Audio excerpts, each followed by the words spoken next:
Bible గ్రంథంలో జ్ఞాపకార్థములు అనే అంశంపై తెలుగు బైబిల్ క్విజ్.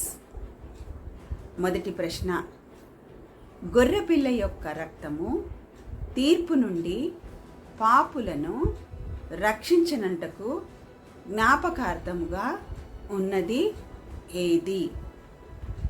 రెండవ ప్రశ్న, సృష్టి నిర్మాణము ముగించనంటకు జ్ఞాపకార్థముగా ఉన్నది ఏది?